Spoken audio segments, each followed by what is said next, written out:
Week 6 of Married at First Sight Australia. This season is delivering all of the drama. Like every week they're delivering the drama, and I said in the first week the commitment ceremonies are giving nothing. They're definitely giving a little bit too much now that the videos are so long. Make sure to keep subscribing so you don't miss all of my videos on reality TV. This week, before the commitment ceremony, we seen Adrien telling production he will not be speaking about family week. It is absolutely off limits. In my opinion, it's because he doesn't want to speak about how he literally set up his wife to be attacked. Plain and simple. Tony came to the couch, and just Tony came to the couch because Mirenna is not there yet. He told the experts he hasn't seen Mirenna since the dinner party. Now at the dinner party he did say that Mirenna's personality is for the shits. He cannot deal with it. He doesn't like her personality at all. But as he's telling the experts how he's feeling, she walks in and she's making this huge show. She has this big entrance and she's like, did you really think I wasn't going to come? Did you think I was going to give him the last word? It was her show. That was it. She was there to make sure she got the ending that she thinks she deserved. I'm not going to say that she deserves because I don't think it,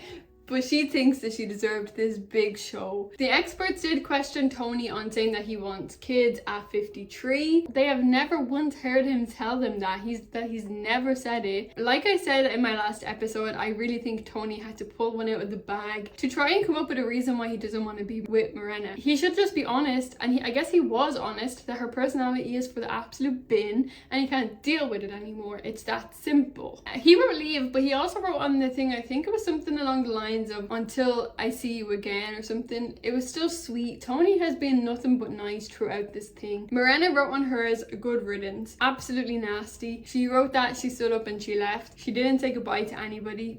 Obviously they're all her enemies. She hates all of them. She's just not a nice person. I hope Tony finds happiness that he deserves. We see Adrien telling Aphina not to talk about families on the couch. As like things are going down, he literally keeps saying, don't talk about it, don't talk about it. And she's like, Adrien, don't tell me what I can and can't talk about. So manipulative, speaking to her on the couches like that. You're not supposed to speak when other people are on the couch. And he's still telling her, don't you dare, don't bring it up, don't bring it up. They do get to the couch, and unfortunately Aphina actually cowered down to him, and it was really sad to see because she's so much stronger than that. And she didn't speak about what happened until Dave stood in and was like, it's absolutely bullshit, let her say what she really wants to say. Aphina looks at him for permission to speak, which she literally does. I don't know how the experts didn't pick up on this. She's looking at him while everyone's speaking, waiting for permission to speak, and the experts didn't pick up on it. They didn't mention anything about it. They didn't agree. They just said, okay, let's settle this. But every time the experts ask a question, she's looking at Adrien. She's looking at him because that's who she has to answer to, I guess. We get back to this, why do you like Adrien? Do you like Adrien? The experts keep on Aphina, and I really hate it. The way they treat her, she is the one that wants to leave and he keeps writing stay. Why are you on her like she's the bad guy? They're asking him, why do you like Adrien? And Aphina couldn't answer it. She said that she likes him because he looks at her with true sincerity and that he loves his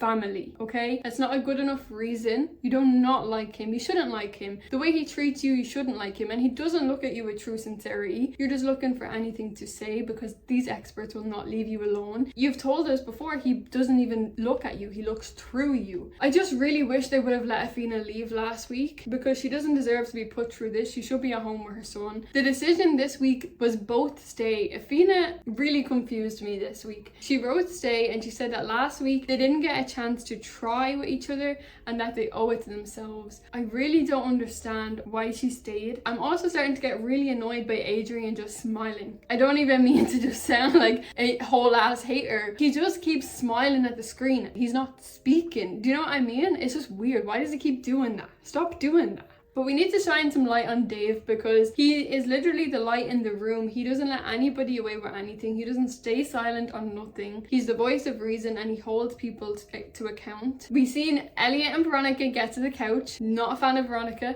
I guess I never was, so I can't say not anymore. Veronica's still saying that the letter task was very difficult for her, and it was so disappointing to her. Like, what a weirdo, I'm sorry. What do you mean it was so disappointing and so difficult for you to sit through? Elliot retells the story from his letter to the experts, and she sat there looking down, rolling her eyes, looking at the ceiling while he's speaking. She said this: "You said the world was ending, but what does that mean to you?" What? Every time he tried to explain himself, she gets this tone about her and goes at him. She then goes on this big tangent about how she knows nothing about him and she doesn't even know what his favorite color is. But you know what it feels like for him to have the world end in front of him, the person that he loves the most go into a coma, and you are saying it's not good enough because you don't know his favorite color. Get some cop on. Actually cop on. Like, grow up, please. We're playing 21 questions when someone is telling you what it feels like for the world to end for them, and I just can't cope with it. It's so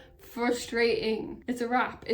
Wrap it up, throw it in the bin. Now we get to the carnage that is Lauren and Clint. Lauren said that she shut down. She had to shut down and look away and close her eyes because she walked in and Clint was doing the dishes. The whole room laughed, and you know when everybody laughs Mirenna, it was like that because you could tell it wasn't a joke and she did not like them laughing at her. She said it made her feel physically sick that he's not an alpha male because he's washing dishes. She comes home to her laundry folded and she feels like it should be the other way around. So Lauren, I've got a question for you, okay? I've got a question for you. As a woman who lives the roles that you say that you so badly want to play, why did you leave the house when there was laundry to be done? Why did you leave laundry for him to fold?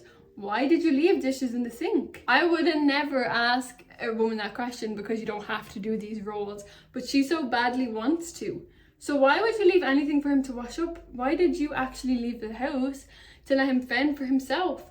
And if there was dishes there because he needed to cook for himself, why did you allow him to cook for himself? Why did you leave when he could have been hungry? Like, her logic doesn't make sense. Like, you're so distraught because he was washing dishes. Why did you leave dishes? As the woman of the house that you so badly want to be, why did you leave dishes? Why did you leave laundry in the washing machine for him to fold? Keep putting Clint down about he's not alpha enough for you, he's not man enough for you. She's tearing this guy apart. Lauren should not have been invited back to this experiment. We should have brought Elliot back and left Lauren at home with her business, folding her own laundry. We get to Carina and Paul. And I don't mean to go dark or get heavy, okay? This triggered me more than hearing about him punching the wall. He tried explaining away why he punched the wall. He said he felt disrespected by Carina, speaking about her sexual past, and then he didn't think her apology was sincere enough because she kept putting but at the end. So he got pissed off and punched the wall. He got this way because he was feeling trapped because Carina was trying to console him. Now Carina tried to defend him by saying that they're just passionate,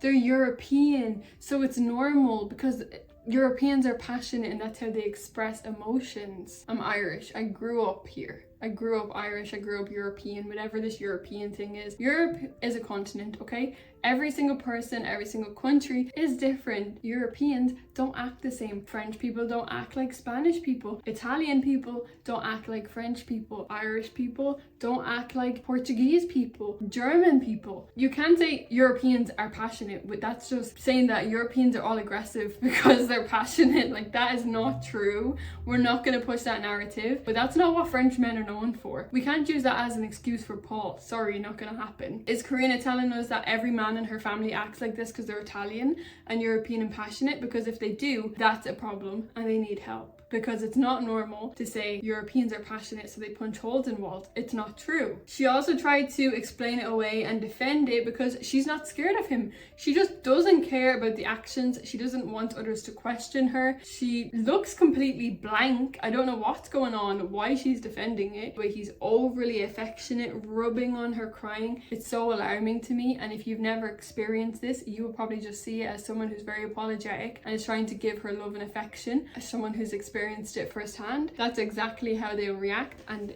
they're rubbing on you, and it made me so uncomfortable to watch. Very triggering almost. But they're getting overly emotional and feeling guilty and trying to comfort you and rub you and hug you and tell you how much they love you and crying on you, kissing you to make you see how sorry they are. I don't really have the words to describe the feeling. If you know, you know. We shouldn't be defending his actions or saying that it's not a big deal. He's sorry. They're always sorry. I think the experts should have made him leave. He's telling them how much he hates himself and he can't sleep at night with regret. Boring. Over it. Get yourself some help. It's not normal. It's not passionate. The man is unstable. He is not stable in his emotions. He needs to go outside to breathe. Aphina said when she got back to her apartment that she said stay because they have a physical and sexual connection, and she's not ready to give up on it yet, and he's back in the apartment and they're all over each other again. She's not ready to give up the physical connection that she has with him. After what he did to her last week, I am confused. Now we're at couples retreat and Lauren does not want to go. She doesn't want to be around these people. She's just a horrible person. She's talking about she can smell Aphina's hair extensions from down the hall.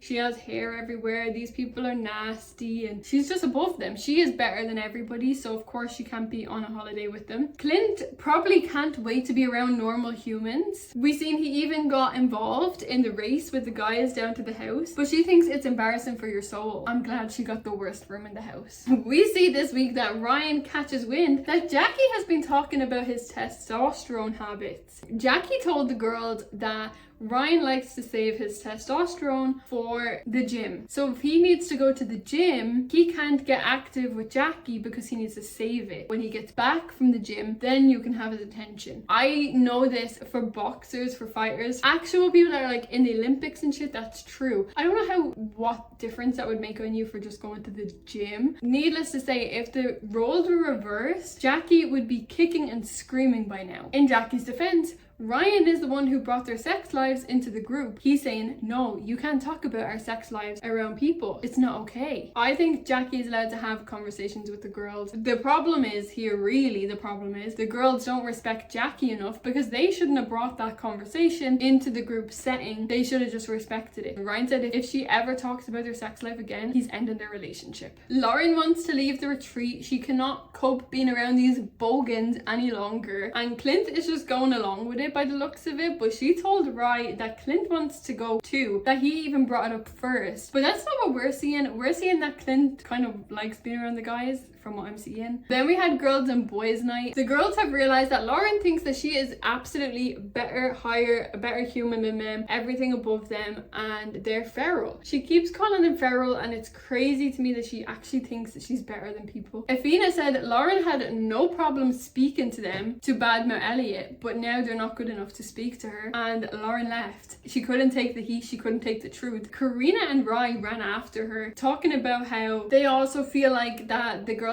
ganged up on Lauren, which they definitely didn't. They were just asking her questions. Carina says that Jamie, Aphina and Beth bombarded Lauren. Didn't happen. They were just talking to her, and Lauren can't handle conversation. But when they went after her, Lauren told Carina that they're buffoons. Carina really said, I get what you're saying. Instead of sticking up for her friend, they are her friend. Lauren is new here, but she's on Lauren's side. She's like, I understand what you're saying. Jamie has stuck up for everybody in this group. She doesn't let anything slide. She's on all of the girls' side. So for Rye and Carina to not have her back over Lauren is embarrassing. The only thing is, in Rye's defense, she didn't make any comments back to Lauren. Even that is still not defending. By saying nothing, you're accepting it too. When she comes back into the girls, she said that being here with Clint is out of her comfort zone. There's no connection with him, there's no spark, and she just doesn't feel like sharing anything with them. The girls told her she's being rude, and she said, is there anything else you want to say? No, she said it obviously in her snotty little tone that she does. Very condescending. And Jamie told her to watch her tone. They're just girls the way she is. She's just being horrible to them. Carina is telling Jamie to pipe down. She's actually going against her friend for Lauren. When Lauren is talking about all of y'all, Lauren is being rude to Carina and Rye too, and Carina is telling Jamie to pipe down. Lauren wouldn't even give you water if you were dying on the side of the street, Carina, and you're turning on Jamie for her. Aphina and Jamie definitely need to join forces. They've been like my favorite since the beginning, and I really loved Carina and Jamie's friendship. Switch her out for Aphina. I'll be happier with that. Boys' night, they seemed like they were having a good night. Not a lot happened. Clint seems to actually think Lauren wants to leave with him and be together. Never gonna happen. I noticed something. I don't think Lauren and Clint are sharing a bed. Maybe a weird thing to point out, but I don't actually think that they're sharing a bed. I think he gets in with her the next morning for recording for the producers because they just don't look comfortable sitting in the bed together. Lauren told Clint that Aphina and Jamie were bullies and harassing her and red in the face screaming at her last night, which just isn't true. Like, why is she lying? They weren't bullying her, they weren't harassing her,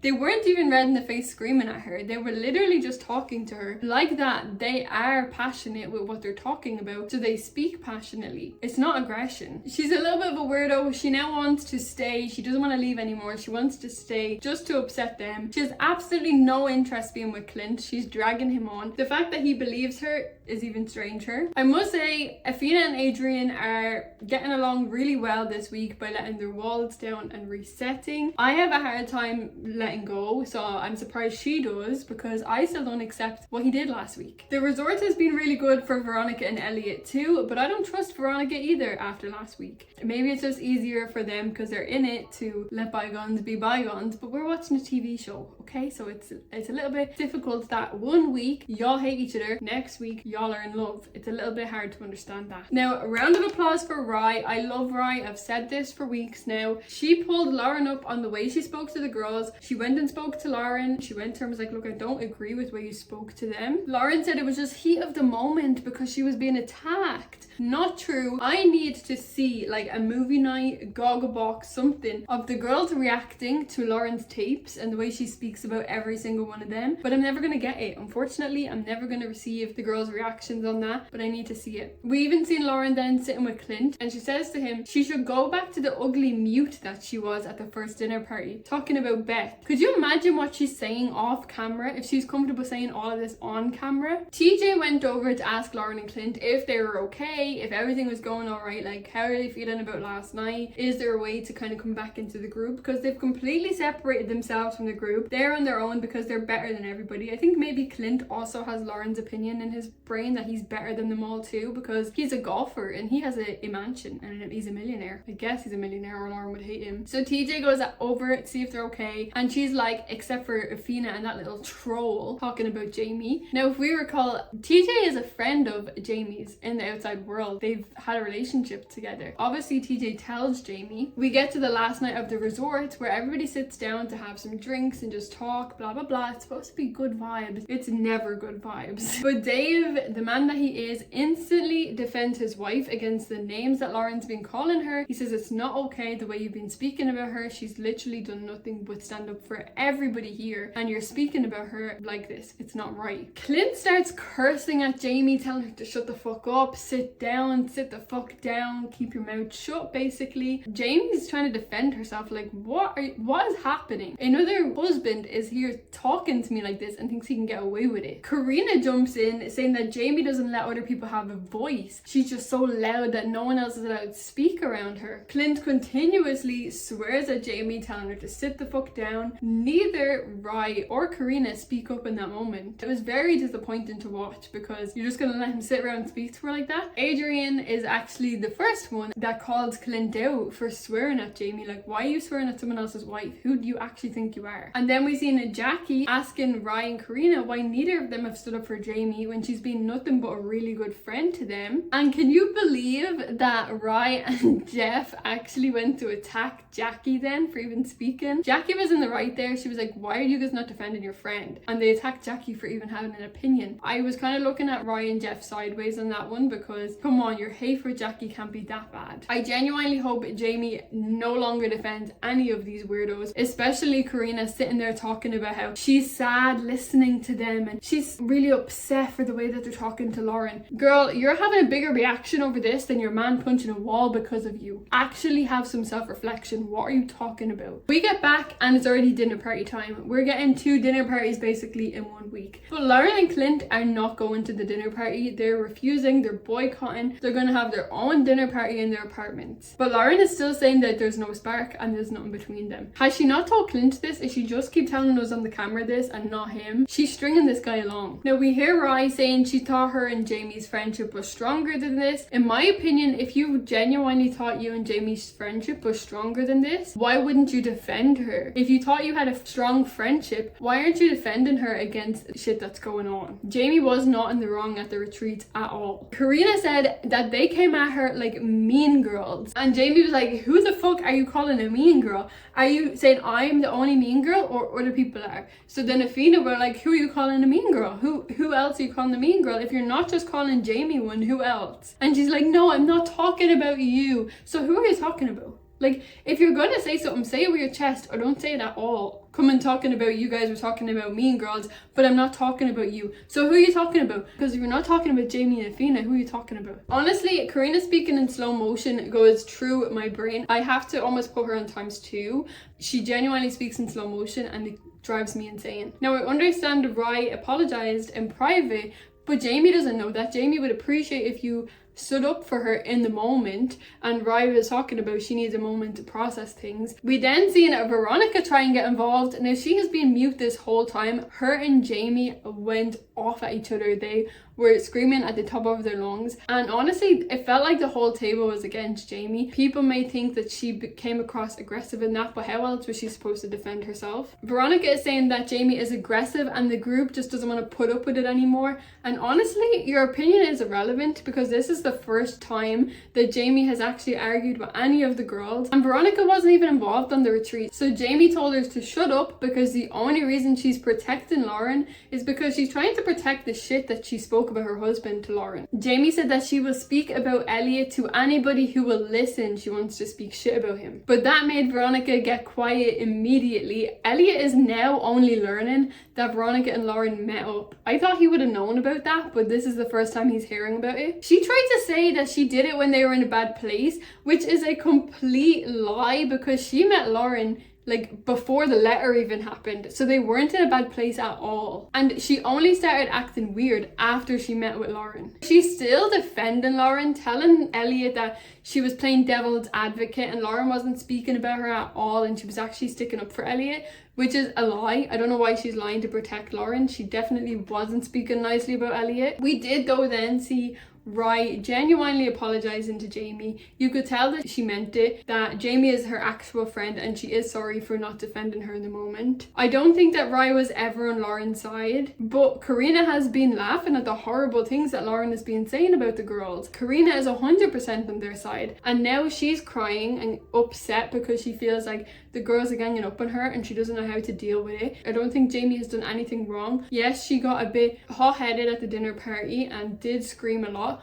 but she's upset, she's emotional, her friends have turned their back on her. And Carina, double standards, because at the start of this week you're talking about your husband punches walls because he's a passionate European. Well, guess what? Jamie is Greek. Is she just a passionate European and you don't know how to accept it? Because the way she screams and talks, that is passionate. That is probably a European stereotype. She will speak with her voice raised. It doesn't mean that she's attacking you or being aggressive. I'm listening to the experts as well, and one thing that really gets me angry is when the experts listen to the dinner party. It's the only thing they get. They don't get to see what actually happened, and then they just choose their side from that. Listening to the dinner party, you're gonna think all of the girls are against Jamie when that's just not factual. Veronica wasn't even speaking up at the retreat. She was literally sitting in Jamie's corner. Now they're just gonna see it that all of the girls are against Jamie when that's just not factual at all. Lauren thinks she's better than everybody in the room. I hope that they are not gonna go at Jamie and speak to her like shit, because Jamie just doesn't deserve that. She's just trying to stick up for people. Another strong week. I don't think we're gonna cool down at all in this season. It seems like we're just going to get week after week after week. They're going to deliver and deliver and deliver. Let me know all your opinions in the comments below. Are you team Jamie or are you team Carina? Don't forget to subscribe so I see you next week.